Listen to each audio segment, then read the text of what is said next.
Welcome to Deeksha news. వివరాల్లోకి వెడితే రాష్ట్ర వ్యాప్తంగా జరుగుతున్న జగనన్న ఆరోగ్య సురక్షపై ముఖ్యమంత్రి వైఎస్ జగన్మోహన్ రెడ్డి ఈ రోజు సమీక్షా సమావేశం నిర్వహిస్తున్నారు. తాడేపల్లిలోని క్యాంపు కార్యాలయంలో జరిగే ఈ సమావేశంలో ఇప్పటి వరకు ఈ కార్యక్రమంలో ప్రజలకు అందించిన ఆరోగ్య సేవలు, వైద్య చికిత్సలు తదితర అంశాలపై చర్చించారు. అంగళ్లు ఘటనలో అన్నమయ్య జిల్లా ముదివేడు పోలీసులు నమోదు చేసిన కేసులో ముందస్తు బెయిల్ మంజూరు చేయాలని కోరుతూ పూర్వ ముఖ్యమంత్రి నారా చంద్రబాబు నాయుడు దాఖలు చేసిన పిటిషన్పై రాష్ట్ర హైకోర్టు తీర్పు వెలువరించింది. ముందస్తు బెయిల్ మంజూరు చేస్తూ తీర్పునిచ్చింది. అలాగే ₹1,00,000 పూచీకత్తు సమర్పించారని కోర్టు పేర్కొంది.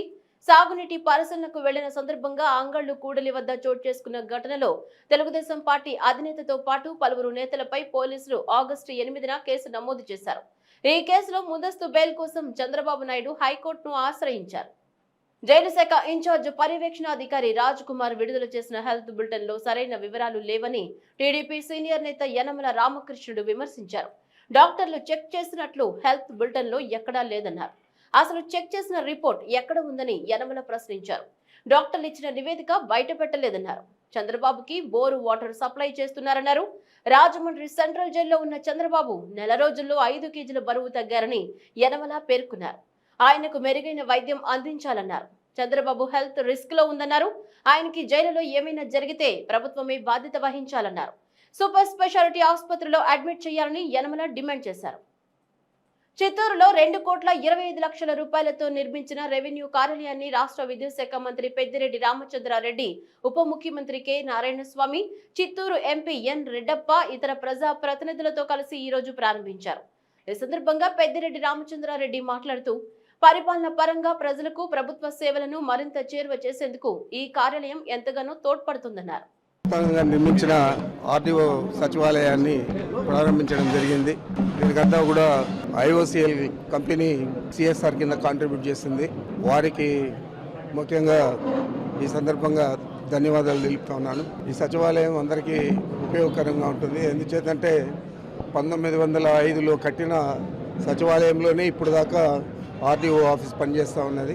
ఈ నూతన భవనంలోకి వచ్చిన తర్వాత అందరికీ కూడా మంచిగా సేవలు అందించడానికి అవకాశం ఉంటుంది. ప్రజలందరూ స్వచ్ఛత పట్ల అవగాహన ఉండాలని రాష్ట్ర బీసీ సంక్షేమ శాఖ మంత్రి చెల్లుబోయిన శ్రీనివాస వేణుగోపాలకృష్ణ సూచించారు. డాక్టర్ బిఆర్ అంబేద్కర్ కోనసీమ జిల్లా రామచంద్రపురం పట్టణంలో నిర్వహించిన స్వచ్ఛతా కార్యక్రమంలో పాల్గొన్నారు. ఈ సందర్భంగా ఆయన పట్టణంలోని పలు ప్రాంతాలలో పర్యటించి పరిశుభ్రత పట్ల ప్రజలకు అవగాహన కల్పించారు. మహాత్మా గాంధీ విగ్రహాన్ని శుభ్రం చేసి పూలమాలలు వేసి నివాళులర్పించారు. అనంతరం మంత్రి మీడియాతో మాట్లాడుతూ పరిసరాలను పరిశుభ్రంగా ఉంచడం ప్రతి ఒక్కరి బాధ్యత అన్నారు. పరిశుభ్రం పట్ల అవగాహన కలిగి ఉండాలని ఇవాళ పూజ్య బాపూజీ విగ్రహానికి మాల వేసి పరిశుభ్రత, ఉదయాన్నే అంబేద్కర్ గారి విగ్రహానికి పాతమాలలు ఉంటే తీసేశాం. అంటే పరిశుభ్రంగా ఉంచడం మా ప్రధాన లక్ష్యం అనేటువంటిది ఒక సంకేతం ఇవ్వడం కోసం బాపూజీ సత్యమేవ జయతే అన్నాడు. స్వచ్ఛత కోసం వాగులాడినటువంటి వ్యక్తి, స్వచ్ఛ భారత్ సాధన కోసం మహాత్ముడి యొక్క విగ్రహానికి లోగోగా మనం పెట్టుకున్నాం. అటువంటి పరిస్థితుల్లో ఇవాళ స్వచ్ఛత మన బాధ్యత, రామచంద్రపురం ప్రతి పౌరుడి బాధ్యతగా స్వీకరించాలని, దానికోసం నేను ఒక శాసనసభ్యుడిగా, రాష్ట్ర మంత్రిగా, రామచంద్రపుర ప్రజల సేవకుడిగా ఈ బాధ్యతని స్వీకరించి స్వచ్ఛత మన బాధ్యత, స్వచ్ఛత మన బాధ్యత, స్వచ్ఛత మన బాధ్యత అనే కార్యక్రమాన్ని ఇవాళ నిర్వహించడం జరిగింది. కేంద్ర హోంశాఖ మంత్రి అమిత్ షాతో టీడీపీ జాతీయ ప్రధాన కార్యదర్శి నారా లోకేష్ భేటీపై మంత్రి బొత్స సత్యనారాయణ స్పందించారు. సానుభూతి కోసం తమపై చాడీలు చెప్పి ఉంటారని వ్యాఖ్యానించారు. దొంగ ఎక్కువ కాలం దొరలా ఉండలేడని, దొంగలు ఎప్పటికైనా దొరక్క తప్పదన్నారు. సుజనా చౌదరి వాళ్లు బీజేపీలో టీడీపీ బి టీం అని, టీడీపీకి ఏపీ బీజేపీ బి టీం గా మారిపోయిందని ఆరోపించారు. నిన్నటి వరకు బీజేపీకి తెలిసే బాబును అరెస్టు చేశారని అన్నారని, మరి ఇప్పుడెందుకు వెళ్లి అమిత్ షాను కలిశారని బొత్స ప్రశ్నించారు. అమిత్ షాతో జరిగిన సమావేశంలో ఏం జరిగిందో పురంధరేశ్వరి చెప్పాలని డిమాండ్ చేశారు. రాష్ట్ర ప్రభుత్వం క్రీడలకు అధిక ప్రాధాన్యత ఇస్తుందని తిరుపతి జిల్లా విద్యాశాఖ అధికారి డాక్టర్ వి శేఖర్ పేర్కొన్నారు. శ్రీకాళహస్తిలోని ఆర్పీబీఎస్ ప్రభుత్వ బాలుర ఉన్నత పాఠశాలలో నిర్వహిస్తున్న అండర్ 14, 17 జిల్లా స్థాయి క్రీడా పోటీలను ఆయన ప్రారంభించారు. ఈ సందర్భంగా వి శేఖర్ మాట్లాడుతూ విద్యార్థులకు విద్యతో పాటు క్రీడలు ఎంతో అవసరమన్నారు. శారీర దృఢత్వానికి క్రీడలు ఎంతగానో దోహదపడతాయన్నారు. జిల్లా స్థాయి క్రీడల్లో రాణించిన విద్యార్థులకు ప్రభుత్వం తరపున అవార్డులు అందిస్తామన్నారు. ఇక్కడ ఈ కాళహస్తిలో డిస్ట్రిక్ట్ లెవెల్ ప్రోగ్రాము కండక్ట్ చేయడం చాలా హ్యాపీగా ఉంది. అంటే గవర్నమెంట్ ప్రత్యేకంగా డిస్ట్రిక్ట్ లెవెల్ కావచ్చు, స్టేట్ లెవెల్ కావచ్చు, అదేవిధంగా ఇంకా రాబోయే ఆడుదాం ఆంధ్ర కార్యక్రమాలు ఏర్పాటు చేయడం కావచ్చు, ఇవన్నీ కూడా స్పోర్ట్స్ అండ్ గేమ్స్కి ఎక్కువ టాప్ ప్రియారిటీ ఇస్తూ పిల్లలందరూ కూడా ఎంకరేజ్ చేయడం జరుగుతుంది. పిల్లలు కూడా ప్రతిరోజు ప్రాక్టీస్ చేసి స్టేట్ లెవెల్లో పార్టిసిపేట్ అయ్యి అలా డిస్ట్రిక్ట్కి మంచి బెస్ట్గా సెలెక్ట్ అయ్యి రావాలని చెప్పి ఆశిస్తున్నాము.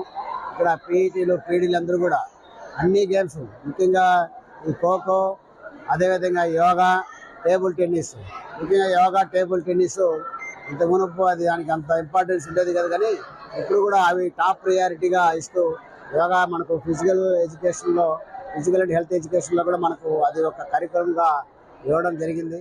దసరా శరన్నవరాత్రి ఉత్సవాలను పురస్కరించుకుని రాష్ట్ర వ్యాప్తంగా రేపటి నుంచి ఈ నెల 24వ తేదీ వరకు ప్రభుత్వం పాఠశాలలకు దసరా సెలవులు ప్రకటించింది. దసరా సెలవుల అనంతరం 25 నుంచి పాఠశాలలు పునః ప్రారంభమవుతాయని తెలిపింది. ప్రజా సమస్యల పరిష్కారంలో జాప్యం లేకుండా చూడాలని రాష్ట్ర సాంఘిక సంక్షేమ శాఖ మంత్రి, ప్రకాశం జిల్లా ఇన్ఛార్జి మంత్రి మేరుగ నాగార్జున అన్నారు. ప్రకాశం జిల్లా పరిషత్ సర్వసభ్య సమావేశం గురువారం చైర్పర్సన్ బూచేపల్లి వెంకయ్యమ్మ అధ్యక్షతన నిర్వహించారు. ఈ సమావేశంలో మంత్రి మేరుగ నాగార్జున, రాష్ట్ర పురపాలక పట్టణాభివృద్ధి శాఖ మంత్రి ఆదిమూలపు సురేష్ పాల్గొన్నారు. ఇరిగేషన్, హౌసింగ్, వ్యవసాయ, విద్యాశాఖ, పంచాయతీరాజ్ తదితర శాఖల కార్యకలాపాలపై ఈ సమావేశంలో చర్చించారు.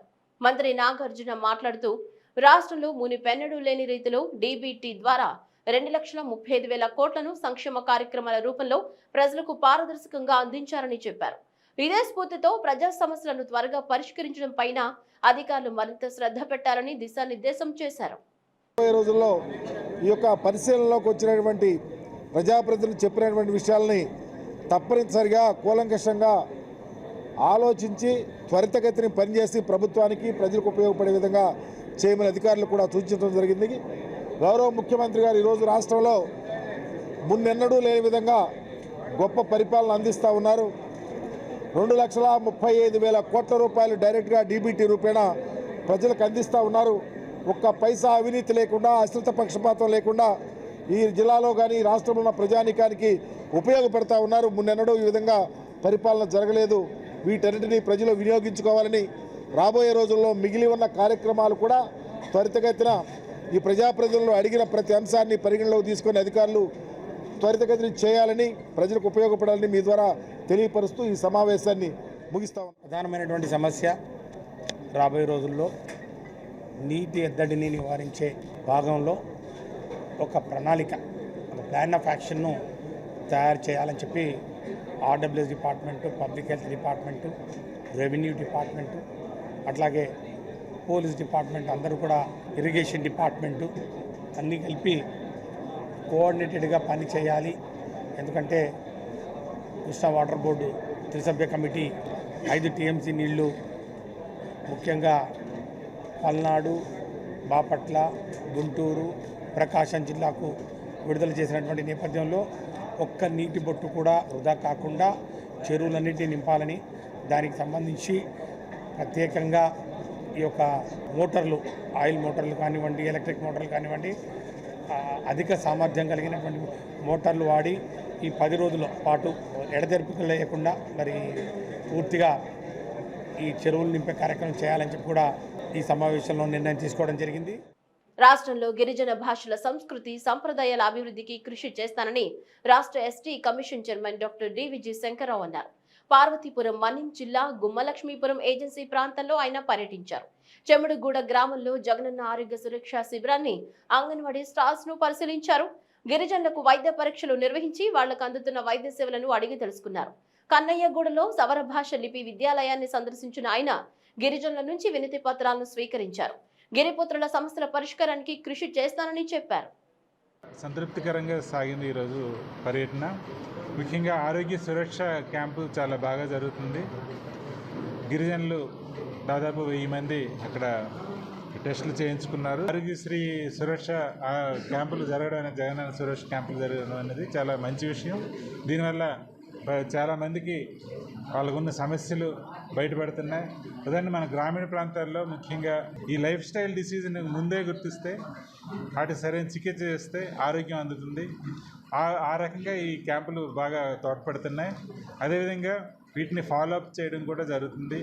విద్య, వైద్యం, ఉపాధి అనే సమస్యలను మనం ముందు అడ్రస్ చేస్తే వాటి వల్ల దీర్ఘకాలికంగా మేలు జరుగుతుందనే ఉద్దేశం. ఇన్ఫ్రాస్ట్రక్చర్ కానీ, అదేవిధంగా పిల్లల చదువుల పట్ల కానీ, పబ్లిక్ స్కూల్స్ని డెవలప్ చేయడం కానీ, నాడు నేడు ఈ పథకాల ద్వారా చాలా మంచి కార్యక్రమాలు జరుగుతున్నాయి. ఆ ఇళ్ల సమస్యల పట్ల, అదేవిధంగా మిగతా సమస్యలు, రక్షిత మంచినీరు, రోడ్లు, ఈ సౌకర్యాలు జరుగుతున్నప్పటికీ ఇంకా అధికంగా చేయడానికి నేను కృషి చేస్తాను. వైసీపీ ప్రభుత్వంలో నిరసన చేసే హక్కు లేదా అంటూ బీజేపీ నేతలు ధ్వజమెత్తారు. సజ్జల, అంబటి వ్యాఖ్యలు నిరసిస్తూ ఆందోళన చేస్తే అరెస్టు చేసి కేసులు పెట్టి ఉద్యమాన్ని పోలీసులతో అణచివేయాలని ప్రభుత్వం భావిస్తోందని విమర్శలు చేశారు. బీజేపీ ఆందోళనకారులకు మద్దతుగా జనసేన నేతలు కూడా పోలీస్ స్టేషన్ కు చేరుకున్నారు. ఈ సందర్భంగా పలువురు మాట్లాడుతూ వైసీపీ ప్రభుత్వం అరాచకాలు చేస్తోందని ఆరోపించారు. మహిళల్ని సైతం అరెస్టు చేశారని బీజేపీ నేతలు ఆరోపించారు. బీజేపీని విశ్వసించి రాష్ట్రంలో కూడా బీజేపీలో అధికారం తీసుకొచ్చే విధంగా ఆలోచన తీసుకొచ్చిన సందర్భంలో రాష్ట్రంలో బీజేపీ బాగుపడుతుందని చెప్పి కూడా ఈ సందర్భంగా ప్రజలకు విజ్ఞప్తి చేసుకుంటా ఉన్నాను. అనేక రకాలుగా మంత్రులు మాట్లాడారు, అనేక గందరగోళం సృష్టించారు. బూతుల మంత్రి ఒక పక్కన మాట్లాడేవాడు, అలా ఆకతాయితనంగా ఎగతాళిగా మాట్లాడే మంత్రి ఒక రకంగా మాట్లాడారు. అనేక రకరకాలుగా మాట్లాడిన మంత్రులు వెళ్ళి ఈరోజు ప్రజల జీతం నుంచి ప్రభుత్వ సలహాదారుగా 5 లక్షల రూపాయల జీతం తీసుకుంటూ మంత్రులు మాట్లాడాల్సిన ప్రెస్ మీట్లు ఆయనే పెడతాడు. అదేవిధంగా పార్టీ నాయకులు పెట్టాల్సిన ప్రెస్ మీట్లు కూడా 5 లక్షల జీతం తీసుకున్న సజ్జల రామకృష్ణారెడ్డి పెడతాడు. ఐసు కత్తి మాటలు ఇప్పటికైనా మానుకో. ప్రజలు ఏమి విజ్ఞానవంతులు, ప్రజలు పిచ్చోళ్ళు కాదు. నీ మాటల్లోకి నెమ్మదిగా మెత్తగా మాట్లాడితే ప్రజలు వింటారు అని అనుకోవడం నీ అవివేకం. భారతీయ జనతా పార్టీ క్లియర్ గా ఆంధ్రప్రదేశ్ అభివృద్ధి ధ్యేయంగా కేంద్రం పనిచేస్తా ఉంది. పురంధేశ్వరి గారి నాయకత్వంలో భారతీయ జనతా పార్టీ ఆంధ్రప్రదేశ్ అభివృద్ధి ధ్యేయంగా పనిచేస్తున్న నేపథ్యంలో ఇలాంటి మాటలు మానుకోవాలని చెప్పి వైసీపీ నాయకులు కూడా హెచ్చరిస్తా ఉన్నాం. ముఖ్యమంత్రి కూడా ఈ యొక్క మీడియా ద్వారా ఒకటే విజ్ఞప్తి చేస్తా ఉన్నాం. ఇలాంటి కారుకోతలు కూర్చే నాయకుల్ని ప్రెస్ మీట్లు పిలవకుండా, ప్రెస్ మీట్లు పెట్టించకుండా మానుకోవాలి. లేకపోతే తీవ్ర పరిణామాలు ముఖ్యమంత్రి కూడా ఎదుర్కోవాల్సి ఉంటుందని చెప్పి ఈ సందర్భంగా హెచ్చరిస్తా ఉన్నాం. భారత్ మాతాకి. విశాఖ శారదా పీఠాధిపతుల వారు శ్రీ స్వరూపానందేంద్ర సరస్వతి స్వామీజీ మరియు శారదా పీఠం ఉత్తరాధికారి శ్రీ స్వాత్మానందేంద్ర స్వామీజీ వారిని విజయవాడ అమ్మవారి శరన్నవరాత్రి ఉత్సవముల సందర్భంగా ఆలయమునకు విచ్చేయవలసిందిగా కోరుతూ వేద పండితులు మంత్రోచ్చరణల నడుమ దసరా మహోత్సవాలు 2023 ఆహ్వాన పత్రికను, అమ్మవారి ప్రసాదములను ఆలయ trust board chairman Kannati Rambabu మరియు ఆలయ సిబ్బంది అందజేశారు. ఏలూరులో ఎడ్ల ఫ్రాన్సికా అనే మహిళ యాసిడ్ దాడి కేసులో స్పెషల్ కోర్టు సంచలన తీర్పు ఇచ్చింది. ప్రధాన నేరస్తులకు జీవిత ఖైదు విధిస్తూ ఏలూరు SC/ST అట్రాసిటీ విచారణ స్పెషల్ కోర్టు తీర్పు వెల్లడించింది. 2023 జూన్ 13వ తేదీన ఏలూరులో ఎడ్ల ఫ్రాన్సికా అనే వివాహితపై యాసిడ్ దాడి చేశారు దుండగులు. వారం రోజుల పాటు మృత్యువుతో పోరాడి మహిళ ప్రాణాన్ని విడిచింది. ఈ కేసులో A1 బోడా నాగ సతీష్, A2 బెహారా మోహన్, A3 బూడిద ఉషా కిరణ్ కు జీవిత ఖైదు మరియు జరిమానా విధించినట్లు జిల్లా SP మేరీ ప్రశాంతి వెల్లడించారు. A5 కి 1500 రూపాయల జరిమానా లేదా 3 నెలల జైలు శిక్ష కోర్టు విధించిందని, యాసిడ్ దాడి మహిళా కేసును ఛాలెంజింగ్ గా తీసుకుని దర్యాప్తు జరిపి నిందితులను అరెస్టు చేసి కోర్టులో హాజరుపరిచినట్లు తెలిపారు. ఎవరైనా మహిళలపై అఘాయిత్యాలకు పాల్పడితే వారిపై కఠిన చర్యలు తీసుకుంటామని హెచ్చరించారు. సో మీకు అందరికీ తెలిసిందే, ఏలూరు నగరంలో జూన్ నెల 13వ తారీఖు రాత్రి పూట ఒక మహిళ ఉద్యోగం నుంచి ఇంటికి వెళ్తున్న మహిళపై 2 గుర్తు తెలియని వ్యక్తులు యాసిడ్ పోసి పారిపోవడం జరిగింది. తీవ్ర గాయాలతో ఉన్న ఆమెని మన ఏలూరు హాస్పిటల్లో అడ్మిట్ చేయడం జరిగింది. వెంటనే సమాచారం అందుకున్న మేరకు నేను మా DIG గారు వెళ్ళడం జరిగింది. DGP గారి ఆదేశాల మేరకు ఆ విక్టిమ్ని మెరుగైన వైద్యం కోసం విజయవాడ గవర్నమెంట్ హాస్పిటల్ కోసం తరలించడం జరిగింది. అక్కడి నుంచి ఇంకా బెటర్ ట్రీట్మెంట్ కోసం మణిపాల్ హాస్పిటల్కి తరలించడం జరిగింది. ఈలోపు గౌరవనీయ DG గారు ఆ విషయము మన గౌరవనీయ CM గారికి బ్రీఫ్ చేసిన మేరకు ట్రీట్మెంట్ కోసం 20 లక్షలు కూడా ఇమ్మీడియట్ రిలీజ్ చేయడం జరిగింది. బట్ అన్ఫార్చునేట్లీ తను చనిపోవడం జరిగింది. సో దీన్ని మనము హత్య కేసు కింద తీసుకొని యాసిడ్ అటాక్ కేసు కింద మా దిశ దాంట్లో కేసు రిజిస్టర్ చేయడం జరిగింది. ఏలూరు DSP శ్రీనివాసులు గారు ఇన్వెస్టిగేషన్ తీసుకొని ఇన్వెస్టిగేషన్ కంప్లీట్ చేయడం జరిగింది. సో దీని మీద గౌరవనీయ DGP గారు చాలా క్లియర్ ఇన్స్ట్రక్షన్స్ ఇవ్వడం జరిగింది. ఫాస్ట్ ట్రాక్ తీసుకోమని, వీలైనంత త్వరలో 4 నెలలు దాటకముందే జడ్జిమెంట్ మొత్తం కంప్లీట్ అయ్యేటట్టు చూడమని సార్ ఆదేశాల మేరకు దీన్ని ఫాస్ట్ ట్రాక్ తీసుకొని 21 రోజులలో పోలీసులు ఛార్జ్షీట్ వేయడం జరిగింది. సో గౌరవనీయ జడ్జి గారు ఈరోజు అంటే 117 రోజుల్లో తీర్పు కూడా వెలువరించడం జరిగింది. ఇది మీకు ఆల్రెడీ ఇన్సిడెంట్ తెలుసు. విక్టిమ్ యొక్క ఫ్యామిలీ మెంబర్తో A1కి ఉన్న రిలేషన్ని విక్టిమ్ అపోజ్ చేస్తున్న కారణంతో అతనికి తెలిసిన ఇద్దరితో ప్లాన్ చేసి యాసిడ్ అటాక్ చేయడం జరిగింది. So A1 is the main conspirator, A2, A3 acid ఆ అమ్మాయి మీద పోసిన వాళ్ళు. సో వీళ్ళ ముగ్గురికి కూడా జీవిత ఖైదు, అంటే చివరి వరకు మన ఇవాళ గౌరవనీయ జడ్జి గారు జీవిత ఖైదు ఇవ్వడం జరిగింది. అలాగే వీళ్ళకి యాసిడ్ అమ్మిన అతనికి కూడా 1500 రూపాయల ఫైన్ కూడా వేయడం జరిగింది. ఈ వార్తలు ఇంతటితో సమాప్తం. తిరిగి మరొక బిడ్డల్లో మళ్ళీ కలుసుకుందాం. అంతవరకు సెలవు. నమస్కారం.